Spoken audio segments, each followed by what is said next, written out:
உங்களுக்கெல்லாம் அவங்கள ஒரு பிக் பாஸ் ப்ராப்ளமாக தெரியும்.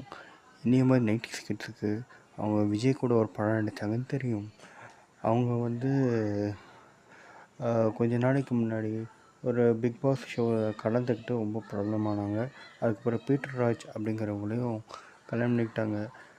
அப்போ அந்த டைமில் வந்து அவங்க ரொம்ப ஜெனுவனாக இருந்ததுனால அவங்களுக்கு நிறைய ஃபேன்ஸ் இருந்தாங்க. அவங்க பீட்டர் ராஜை கல்யாணம் பண்ணிக்கிட்டது கூட ரொம்ப பெரிய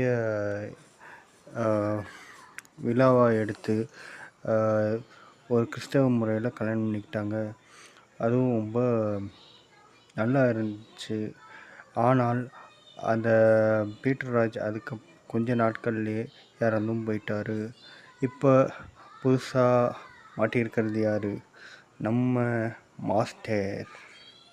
இந்த அடுத்து வர பிக்சரை பார்த்திங்கன்னா யாருன்னு உங்களுக்கே தெரியும்.